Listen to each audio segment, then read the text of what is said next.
Hello children, so today in this video I am going to discuss chapter 8 of class 8, that is cell structure and function. So let us begin with the topic. The first topic is discovery of cell. So children, cell was first of all discovered by Robert Hooke in 1665 in Coxcell. So what happened? Robert Hooke जो थे उन्होंने Kock sales को लिया और microscope के under देखा तो उन्हें क्या दिखा, कुछ हनीकॉम लाइक स्ट्रक्चर दिखा. So he name these things as cells. उन्होंने इस स्ट्रक्चर को सेल नाम दिया. और उन्होंने सेल नाम क्यों दिया? बिकॉज जो लैटिन वर्ड होता है सेलुला, उसका मतलब होता है स्मॉल रूम और स्मॉल स्पेस. तो उन्हें माइक्रोस्कोप के अंदर छोटे छोटे स्पेसेस दिखाई दिए, हनीकॉम लाइक स्ट्रक्चर दिखा. और वो स्ट्रक्चर कैसा था? ऐसा लग रहा था जैसे कि कोई छोटे छोटे स्पेसेस हैं. तो उन्होंने इन स्ट्रक्चर्स का नाम दिया cells. Okay. And in 1674 Leeuwenhoek discovered free living cells in pond water. तो ल्यूवेनहूक ने पॉन्ड वाटर में फ्री लिविंग सेल्स को डिस्कवर किया था. And again in 1839 Purkinje coined the term protoplasm. तो protoplasm क्या होता है ये हम आगे इसी चैप्टर में डिस्कस करेंगे. And this term protoplasm was first of all coined by Purkinje. Okay. So next topic is the cell. So children, what is cell? Cell क्या होता है? Cell is the basic structural unit of life. लेकिन ये होता क्या है? तो let us understand this thing with the help of an example.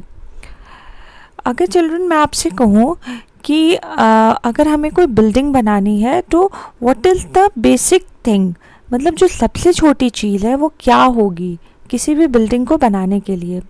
Then you will say that ma'am brick होगी. Brick is the smallest thing that we use to make a building. तो किसी भी बिल्डिंग को बनाने के लिए जिस तरीके से हम सबसे छोटी चीज़ ब्रिक को यूज़ करते हैं, उसी तरीके से हमारी बॉडी में जो सबसे बेसिक चीज़ है, जो सबसे छोटी चीज़ है जिससे मिलकर हमारी बॉडी बनी होती है, तो वो होता है सेल. तो cell is the basic structural unit of a body. किसी भी बॉडी का जो बेसिक स्ट्रक्चरल यूनिट होता है, जो सबसे छोटी चीज़ होती है बॉडी की, उसे हम बोलते हैं cell. Cells are complex and their component perform various functions in organism. Cells जो होते हैं वो simple भी हो सकते हैं and it can be very complex. और ये cells जो होते हैं बहुत सारे functions perform करते हैं body में, that we will see in this chapter later on. Okay? Cells are of different shape. Cells बहुत सारी shape के हो सकते हैं. सेल्स जो होते हैं वो लॉन्ग भी हो सकते हैं, स्मूथ मसल सेल्स होते हैं, सर्कुलर हो सकते हैं, स्फीयर शेप के हो सकते हैं. तो सेल्स के बहुत सारे शेप्स हो सकते हैं. और जो सेल्स होते हैं उनके अंदर बहुत सारे सेल ऑर्गेनल्स प्रेजेंट होते हैं. सेल ऑर्गेनल्स का क्या मतलब होता है? सेल ऑर्गेनल्स वो स्ट्रक्चर्स होते हैं जो सेल के अंदर प्रेजेंट होते हैं. For example mitochondria, Golgi bodies, nucleus, plasma membrane, ये सारी चीज़ें जो सेल के अंदर प्रेजेंट होती हैं, इनको हम बोलते हैं सेल ऑर्गेनल्स. तो cells are made up of several cell organelle which perform various functions to carry out life process. तो ये जो सेल ऑर्गेनल्स प्रेजेंट होती हैं बॉडी में, वो क्या करती हैं? बहुत सारे लाइफ प्रोसेसेस को परफॉर्म करती हैं, हमारे लाइफ प्रोसेसेस को परफॉर्म होने में हेल्प करती हैं सेल ऑर्गेनल्स. ओके. और सेल्स के अंदर बच्चों क्या प्रेजेंट होता है? न्यूक्लियस. न्यूक्लियस के अंदर क्या होता है? न्यूक्लियस के अंदर होता है क्रोमोसोम. ओके. एंड क्रोमोसोम किस चीज़ के लिए रिस्पॉन्सिबल होता है? क्रोमोसोम रिस्पॉन्सिबल होता है हेरिडिटी के लिए, क्योंकि क्रोमोसोम्स पे क्या प्रेजेंट होते हैं? क्रोमोसोम्स के अंदर डीएनए प्रेजेंट होते हैं, और हमारे डीएनए पे प्रेजेंट होते हैं जीन्स.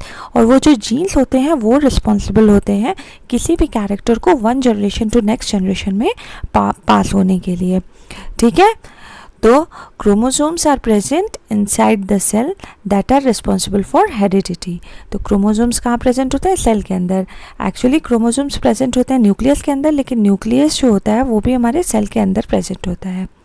सो क्रोमोसोम के अंदर होता है सेल्स के अंदर होता है न्यूक्लियस, न्यूक्लियस के अंदर होता है क्रोमोसोम्स, और क्रोमोसोम्स के क्रोमोसोम पे जो डीएनए, क्रोमोसोम्स के अंदर जो डीएनए होते हैं उन पे प्रेजेंट होती है जीन, और ये जो जीन्स होती हैं ये हमारी हेरिडिटी के लिए, किसी भी कैरेक्टर को one generation to next generation pass on होने के लिए रिस्पॉन्सिबल होती हैं। ठीक है, तो आप इस चीज़ को ऐसे कह सकते हैं कि chromosomes that are present inside the cell are responsible for heredity. Okay, so children, here you can see there are some structures, different kind of cell structures given, like let me show you. This is red blood cell, ठीक है, this is circular in shape, और ये ovum का cell है, ठीक है, and this is smooth muscle cell. ये जो होती है ये लॉन्ग दिख रही है आपको, ये क्या है, ये स्मूथ मसल सेल है। ओके, एंड दिस इज, ये क्या है, ये जो है ये नर्व सेल है। ये आप देख सकते हैं, this is very long, and why it is long, इसका स्ट्रक्चर ऐसा क्यों है, I will tell you this thing later on in this topic only. Okay, and this is the structure of bone cell. ये किस चीज़ का structure है, bone cell का। ओके, सो आप देख सकते हैं कि जो सेल्स होती हैं उनका जो स्ट्रक्चर होता है वो बहुत डिफरेंट होता है। वो सारे स्ट्रक्चर्स अलग अलग टाइप के स्ट्रक्चर्स प्रेजेंट होते हैं। सेल के बहुत सारे डिफरेंट टाइप्स के स्ट्रक्चर्स होते हैं। ठीक है, now the next topic is number of cells. So based on the number of cell के बेसिस पे जो जितने भी ऑर्गेनिजम्स हैं they are divided into two parts, that is the unicellular organism and the multicellular organism. ठीक है, sales, कितने number of sales हैं इनके बेसिस पे सारे ऑर्गेनिजम्स को दो पार्ट में डिवाइड किया गया है, that is unicellular organism and multicellular organism. So let us discuss one by one. So here the human body has trillions of sales.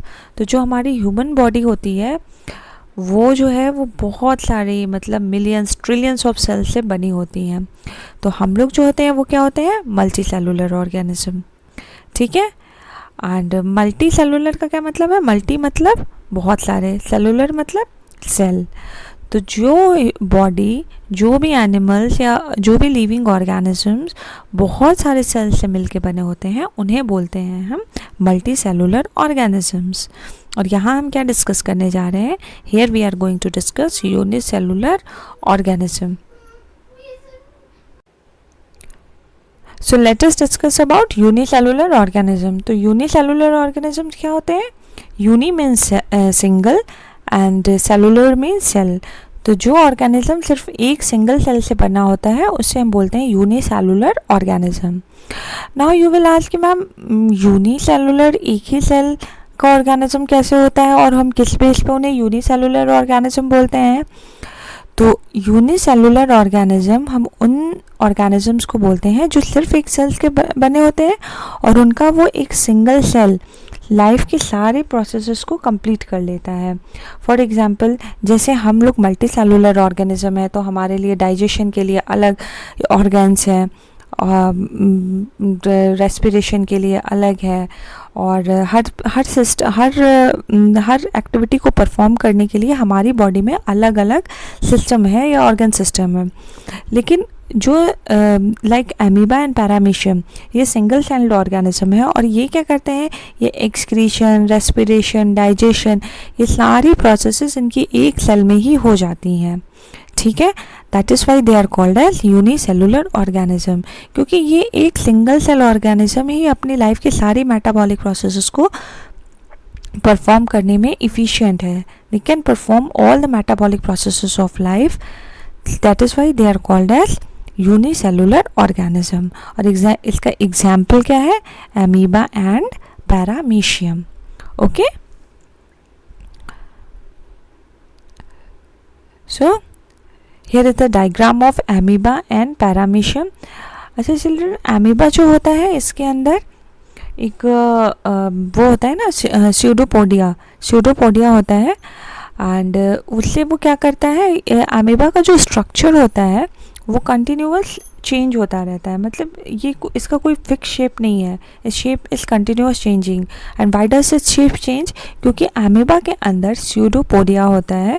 And वो क्या करता है कि जैसे ही वो अपने फूड के पास आता है तो क्या करता है कि व्हाट डज इट डू, ये क्या करता है अमीबा, उसको अपना स्यूडोपोडिया जो है वो उसकी तरफ उसकी तरफ बढ़ाता है और फूड को अपने अंदर इनगल्फ कर लेता है, अपने चारों तरफ घेर लेता है। तो इसकी वजह से क्या होता है कि अमीबा का जो शेप है वो कॉन्टिन्यूअस चेंज होता रहता है, ठीक है। Now multi cellular organism, I already told you कि मल्टी सेलुलर ऑर्गेनिजम्स क्या होते हैं। Multi cellular organisms are the organisms that are made of more than one cell. Multi means more and cellular means cells. So those organisms which are made up of more than one cells are called as multicellular organism. और इसका example कौन होता है, जैसे we human beings, we are multicellular organism. Now the next topic is shape of cell. So the shape of amoeba appears irregular. I already told you children कि जो amoeba होती है उसका शेप जो होता है वो irregular होता है and there are projections of varying length called as pseudopodia out of the body. तो अमीबा में क्या होता है चिल्ड्रन कि जब भी उन्हें कुछ फूड पार्टिकल दिखाई देता है, जब वो उन्हें कोई फूड पार्टिकल इनगल्फ करना होता है, लेना होता है, तो वो एक मीन्स वो एक प्रोजेक्शन प्रोट्यूड करते हैं अपनी बॉडी से और जो फूड पार्टिकल होता है उसको चारों तरफ से घेर लेते हैं और उसको चारों तरफ से घेर लेते हैं एंड देन उसे डाइजेस्ट कर लेते हैं. So this is called as pseudopodia and because of this the shape of the amoeba is irregular. Okay, now membrane provides shape to the cell. तो जितनी भी सेल्स होती हैं children, whether it is an animal cell or a plant cell, उसमें एक cell membrane present होती है which provides shape to the cell. तो ये आउटर मोस्ट कवरिंग होती हैं और जितने भी सेल्स होती हैं उसमें प्रेजेंट होती हैं and it provide shape to the cell. But in plant cell there is a cell wall. और ये सेल वॉल क्या होता करती है, in plant cell there is a cell wall, this is the outer most covering. Means जो plant cell होते हैं उसमें जो आउटर मोस्ट कवरिंग होती है उसे हम बोलते हैं cell wall. And it is made up of cellulose and it provides rigidity to the plant cells. तो ये प्लांट सेल्स में सेल वॉल क्यों प्रेजेंट होती है, बिकॉज प्लांट्स को बहुत सारी एटमॉस्फेरिक टफ सिचुएशंस के साथ कोप अप करना होता है. तो उस मतलब एडवर्स एटमॉस्फेरिक सिचुएशन से बचाने के लिए प्लांट सेल्स में क्या होता है, प्लांट सेल्स में सेल वॉल होती है. And what does it do, what it is made up of, it is made up of cellulose and it provides rigidity to the plant cell. So here is a difference between plant cell and animal cell. The difference is in plant cells there is a cell wall present and in animal cell there is no cell wall present. Okay children, so the next topic is cell structure and function. तो cell के structure कैसे, cell का क्या structure होता है and what are the functions of the cells, cells कैसे function करते हैं. तो सेल स्ट्रक्चर में हम वो सब कुछ देखेंगे कि सेल्स के अंदर कौन कौन से ऑर्गेनल्स प्रेजेंट होते हैं और डिफरेंट ऑर्गेनल्स का क्या क्या फंक्शन होता है. बट यहाँ पे हम एक चीज़ देख लेते हैं बच्चों कि किस तरीके से जो सेल्स होती हैं वो कंबाइन होती हैं मल्टी सेलुलर ऑर्गेनिजम्स में और कैसे वो फंक्शंस को परफॉर्म करती हैं. तो जो हमने क्या कहा, the basic structural unit of life is cell.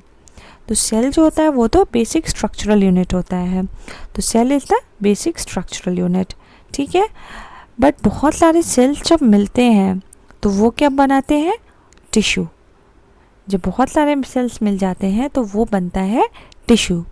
और बहुत सारे टिश्यूज़ जब बनते हैं तो डिफरेंट ऑर्गन्स फॉर्म होते हैं. For example liver, kidney and what ever heart, ये सारे ऑर्गन्स मतलब डिफरेंट ऑर्गन्स जो हैं, बहुत सारे टिश्यूज़, जैसे बोलते हैं ना कि हार्ट के टिश्यूज़ डिफरेंट होते हैं, किडनी की टिश्यूज़ डिफरेंट होती हैं. बाय बिकॉज डिफरेंट टिश्यूज होती हैं वो कंबाइन होती हैं and they form a organ. ठीक है, तो बहुत सारे टिश्यू कंबाइन होते हैं और वो फॉर्म करते हैं ऑर्गन। और जब बहुत सारे ऑर्गन्स कंबाइन होते हैं तो वो एक ऑर्गन सिस्टम फॉर्म करते हैं। फॉर एग्जांपल जैसे हमारा डाइजेस्टिव सिस्टम होता है तो उसमें होता है buccal cavity, larynx, trachea, sorry not trachea, oesophagus, oesophagus, stomach, small intestine, large intestine. तो ये सारे बहुत सारे ऑर्गन्स मिलते हैं और जब एक सारे ऑर्गन्स मिलते हैं तो क्या फॉर्म होता है हमारा एक डाइजेस्टिव सिस्टम। तो ये भी एक तरीके का क्या है, ऑर्गन सिस्टम। ठीक है, तो जब बहुत सारे ऑर्गन्स मिले, टिश्यूज मिले बहुत सारे, तो ऑर्गन बना, जैसे कि स्टमक बना, इंटेस्टाइन बना। ठीक है, और बहुत सारे ऑर्गन्स, जब ये सारे ऑर्गन्स एक साथ मिले तो क्या बना, ऑर्गन सिस्टम बना, जैसे हमारा डाइजेस्टिव सिस्टम है। और जब ये ऑर्गन सिस्टम बना, जब ये वेट अ सेकेंड, और ये बहुत सारे जब ऑर्गन सिस्टम्स एक साथ कंबाइन हुए तो क्या फॉर्म हुआ, एक ऑर्गेनिज्म फॉर्म हुआ। फॉर एग्जांपल जैसे हम लोग हैं तो हमारे अंदर बहुत सारे सिस्टम है, डाइजेस्टिव सिस्टम है, रेस्पिरेटरी सिस्टम है, रिप्रोडक्टिव सिस्टम है। तो ये सारे सिस्टम जब कंबाइन होते हैं तो हम क्या, एक ऑर्गेनिज्म फॉर्म होता है। ठीक है, तो ये हायरार्की आपको समझ में आ गई होगी। बहुत सारे सेल्स, पहले तो एक सेल होता है, बहुत सारे सेल्स कंबाइन होते हैं तो एक टिश्यू बनता है, बहुत सारे टिश्यूज कंबाइन होते हैं तो ऑर्गन फॉर्म होता है, ऑर्गन्स कंबाइन होते हैं तो ऑर्गन सिस्टम फॉर्म होता है, और बहुत सारे ऑर्गन सिस्टम मिलके एक ऑर्गेनिज्म बनाते हैं। ठीक है, तो ये हो गया फंक्शन, किस तरीके से फंक्शन होता है। अब हम देख लेते हैं सेल स्ट्रक्चर, कि सेल का जो हमारा स्ट्रक्चर कैसा होता है। तो यहाँ पे एक डायग्राम है ये, ठीक है, ये डायग्राम है। तो इसमें ये सब जो है, ये जैसे ये माइटोकॉन्ड्रिया है, ठीक है, ये एंडोप्लाज्मिक रेटिकुलम, और ये न्यूक्लियस है ये। तो ये सारे क्या हैं, ये सब सेल ऑर्गेनल्स हैं। ठीक है, तो ये सारे सेल ऑर्गेनल्स जो होते हैं वो सेल के अंदर प्रेजेंट होते हैं और इनके डिफरेंट फंक्शंस होते हैं। ठीक है, तो ये हमारा एक सेल स्ट्रक्चर है, सेल स्ट्रक्चर का डायग्राम है। आप इसकी स्क्रीनशॉट ले सकते हैं and you can draw it in your notebook also. तो ये सेल स्ट्रक्चर है, और जितने भी इसके अंदर cell is made up of so many cell organelles. तो ये जितने भी सेल ऑर्गेनल्स होते हैं उनके डिफरेंट फंक्शंस होते हैं। तो हम उन सारे फंक्शंस को वन बाय वन देख लेते हैं। तो बच्चों, जो ये आउटर मोस्ट कवरिंग है, सी ये प्लांट सेल के अंदर तो ये हो सकती है सेल वॉल। ठीक है, सेल वॉल है ये, और ये जो है उसके नीचे ये क्या है, ये प्लाज्मा मेम्ब्रेन, सॉरी ये वाली जो है, एक मिनट, ये वाली जो है, जो प्लांट सेल के नीचे जो लेयर प्रेजेंट होती है सेल वॉल के नीचे, वो होती है plasma membrane. So plasma membrane को हम सेल मेम्ब्रेन भी बोलते हैं। तो cell membrane is called as plasma membrane and is found in all the cell. ये जो प्लाज्मा मेम्ब्रेन होती है सारे सेल्स में पाई जाती है, and it separates the interior of the cell from the outside environment. इसका मतलब है कि जैसे ये जो प्लाज्मा मेम्ब्रेन है, अगर आप अभी सेल वॉल को इग्नोर कर दीजिए तो हमारी जो आउटर मोस्ट कवरिंग होगी वो कौन सी होगी, वो प्लाज्मा मेम्ब्रेन की होगी। तो ये प्लाज्मा मेम्ब्रेन ही होता है जो सेल को स्ट्रक्चर प्रोवाइड करता है, एक स्ट्रक्चर फॉर्म करता है। और ये जो आउटसाइड इन्वायरमेंट है, ये जो इन्वायरमेंट है, ये आउटसाइड इन्वायरमेंट है और ये इनसाइड इन्वायरमेंट है। तो ये आउटसाइड और इनसाइड को जो है, जो अलग करता है, इन दोनों के बीच का जो पार्टीशन है वो क्या होता है, वो प्लाज्मा मेम्ब्रेन ही होता है।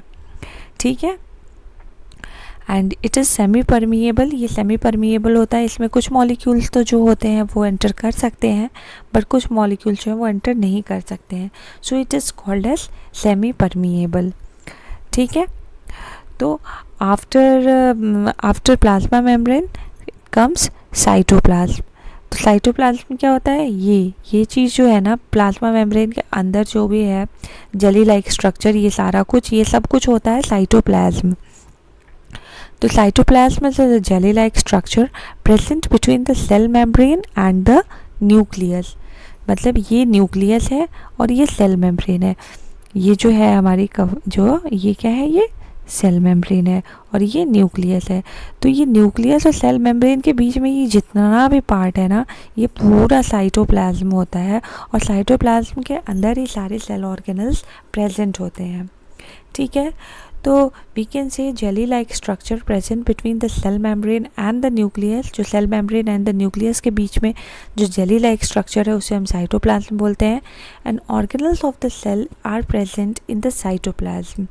तो जितने भी सेल ऑर्गेनल्स हैं like this mitochondria, Golgi bodies, ribosomes, lysosomes, जितने भी हैं ये सारे कुछ कहाँ प्रेजेंट होते हैं, ये सब कुछ प्रेजेंट होता है साइटोप्लाज्म के अंदर।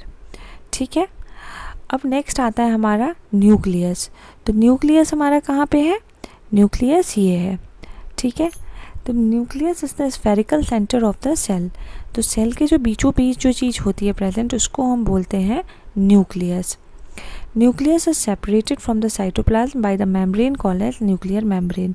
तो न्यूक्लियर की जो ये बाहरी मेम्ब्रेन होती है न्यूक्लियस की, इसको हम बोलते हैं न्यूक्लियर मेम्ब्रेन। ठीक है, तो जो साइटोप्लाज्म और न्यूक्लियस को अलग करती है उसको क्या बोलते हैं हम, न्यूक्लियर मेम्ब्रेन। और small spherical structure is present in the centre. जो ये स्मॉल स्फेरिकल स्ट्रक्चर प्रेजेंट होता है सेंटर में, इसको हम बोलते हैं न्यूक्लियोलस। न्यूक्लियर होता है न्यूक्लियर मेम्ब्रेन।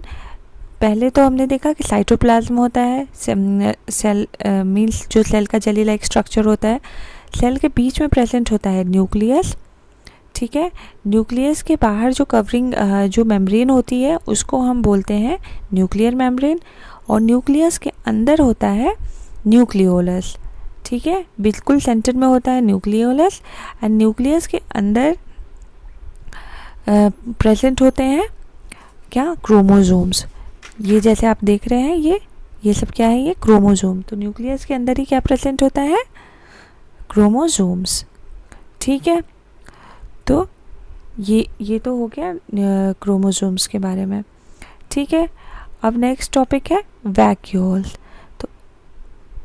तो वैक्यूल्स क्या होते हैं, vacuoles are the structure in the cytoplasm, spherical structure present in the cytoplasm are called as vacuoles। और प्लांट सेल्स जो होते हैं उनके अंदर लार्ज वैक्यूल्स होते हैं in comparison of animal cells. तो here we get an another difference between the plant cell and the animal cell.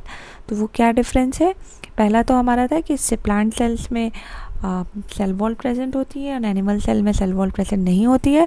And second thing is, जो प्लांट सेल होते हैं उनका जो वैक्यूल होता है वो लार्ज साइज का होता है, और एनिमल सेल्स के अंदर जो वैक्यूल्स होते हैं वो स्मॉल साइज के होते हैं। And the next topic is plastid। तो plastids are the small color bodies in the cytoplasm। Cytoplasm के अंदर यहाँ प्लास्टिड प्रेजेंट होते हैं। एंड अब यहाँ पे green colour plastids are called as chloroplast. तो प्लास्टिड्स जो होते हैं उनके अंदर हमारा क्लोरोप्लास्ट, जो ग्रीन कलर प्लास्टिड होते हैं उनको हम क्लोरोप्लास्ट बोलते हैं। And plastid are present only in plant cells. तो प्लास्टिड जो है वो सिर्फ प्लांट सेल्स के अंदर पाए जाते हैं। तो फिर से हमें एक डिफरेंस मिल गया कि प्लांट सेल्स में क्या होते हैं, प्लास्टिड्स होते हैं, और एनिमल सेल्स में प्लास्टिड्स नहीं होते हैं। So there are two kinds of plastid, chromoplast and leucoplast. तो क्रोमोप्लास्ट जो होते हैं उनके अंदर क्या होता है, क्लोरोफिल होता है, और ल्यूकोप्लास्ट क्या होता है, leucoplast store starch, oil and protein. ठीक है, तो ये तो पूरा स्ट्रक्चर का डायग्राम था, यहाँ पे हमने डिस्कस कर लिया, और यहाँ पे कुछ नोट्स के फॉर्म में दिया हुआ है। एक minute, I will show you. Yes, तो ये तो हमारा प्लांट स्ट्रक्चर हो गया, डायग्राम हो गया। उसके बाद ये है, आप इसकी स्क्रीनशॉट ले सकते हो कि सेल मेम्ब्रेन के बारे में, part of the cell membrane. तो cell membrane is called as plasma membrane and is found in all the cell, and it separates the interior of the cell from the outside environment. Cell membrane is semi-permeable. We already discussed this thing. Next topic is cytoplasm। ये सब हम discuss कर चुके हैं बच्चों, मैं बस read कर दे रही हूँ इसे एक बार और। तो cytoplasm is jelly-like structure present between the cell membrane and the nucleus. Organelles of the cell is present in the cytoplasm. Basic element in the cytoplasm is carbon, hydrogen, oxygen and nitrogen. बच्चों यहाँ पे ये visible नहीं हुआ है, तो आप यहाँ पे लिख सकते हैं basic element in the cytoplasm is carbon, यहाँ पे लिख लो आप carbon, hydrogen, oxygen and nitrogen. तो basic element in the cytoplasm के बाद ये हमारा है, ठीक है, carbon, hydrogen, oxygen and nitrogen. You can write this. तो अगला हमारा है nucleus, spherical centre of the circle, spherical center of the cell is nucleus. Nucleus is separated from the cytoplasm by the membrane called as nuclear membrane. We have discussed all these things. This is the diagram of the nucleus. यहाँ पे nucleoplasm, जैसे हम cytoplasm बोलते हैं ना, जो cell के अंदर जो जेली लाइक स्ट्रक्चर होता है, तो वैसे न्यूक्लियस के अंदर जो भी वो प्रेजेंट होता है उसको हम न्यूक्लियोप्लाज्म बोलते हैं। The nucleus is separated from the cytoplasm by the membrane called as nuclear membrane. Small spherical structure is present in the center called as nucleolus. This is the nucleolus. Chromosomes are present in the nucleus. तो यहाँ पे क्या present होते हैं, हमारे chromosomes present होते हैं nucleus में. Okay. Next thing is vacuoles. Spherical structure in the cytoplasm are called as vacuoles. Plant cell have large vacuoles. Okay. Now plastid, small color bodies in the cytoplasm. Plastid से है small color bodies in the cytoplasm. Green color plastids are called chloroplasts. Plastids are present only in the plant cells. There are two types of plastids, chromoplast and leucoplast. Chromoplast contains chlorophyll. Leucoplast stores the material like starch, oil and protein. And chlorophyll is responsible for photosynthesis. This thing we all know. So children, this is all about the cell structure and its function. So बच्चों, if you really like this video, आप इस channel को subscribe कर देना, अपने friends के साथ share कर देना, and I will make more videos of science, and you will get some more videos of science on this channel. Okay, so this is all for today. So thank you, bye bye, take care.